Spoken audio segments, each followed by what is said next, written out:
7. Jyothula Nehru foundation ద్వారా పంపిణీ చేయడం జరిగింది వికలాంగ సోదరులకి. ఇది మళ్ళీ ఇంకొక వారం రోజుల్లో ఇంకొక 20 ట్రైసైకిల్ తయారై వస్తాయి. వాటిని మళ్ళీ వారం రోజుల్లో పెట్టి ఇవ్వడం జరుగుతుంది. అలాగా మినిమం 100 సైకిళ్ళు ట్రైసైకిల్స్ ఇవ్వాలి అని చెప్పేసి ఫౌండేషన్ నిర్ణయం తీసుకుంది. ఆ నిర్ణయం ప్రకారం వారానికి 20 చొప్పున 5 వారాలు కూడా ఇవ్వడం జరుగుతుంది. 5 వారాల్లో 100 కంప్లీట్ చేస్తాం.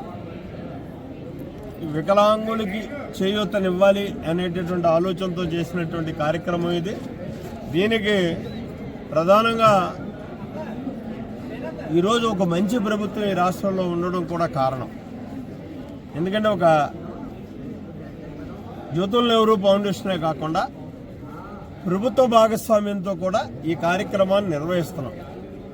అది మేజర్గా ప్రధానంగా నేను ఇప్పుడు మీ ద్వారా పెన్షన్ సోదరులందరికీ తెలియజేసేది ఏంటంటే, ఇవాళ వచ్చినటువంటి నోటీస్ ఏదైతే వచ్చినటువంటి వాళ్ళు ఉన్నారో వాళ్ళందరూ కూడా అప్లై చేసుకున్న వాళ్ళందరికీ ప్రస్తుతానికి ఈ నెల పెన్షన్లు మాత్రం అందరికీ అందేటటువంటి ఏర్పాటుని గౌరవ ముఖ్యమంత్రి చంద్రబాబు నాయుడు గారు చేయడం జరిగింది, ఆదేశించడం జరిగింది. ఎవరికి పెన్షన్ మాత్రం ఈ తాత్కాలిక ఈ నెల ఆగదు, ఈ నెల ఇవ్వడం జరుగుతుంది. తర్వాత అప్లై చేసుకున్నటువంటి ఏదైతే అప్పీల్ చేసుకున్నారో నోటీస్ వచ్చిన వాళ్ళు, ఆ అప్పీల్ చేసుకున్న వాళ్ళని మళ్ళీ పరిశీలన చేసి అందులో అర్హులందరికీ కూడా శాశ్వతంగా పెన్షన్ వచ్చే విధంగా ప్రభుత్వం నిర్ణయం తీసుకుంటుంది. అనర్హులు ఎవరైనా ఉంటే మాత్రమే తీసేయడం జరుగుతుంది.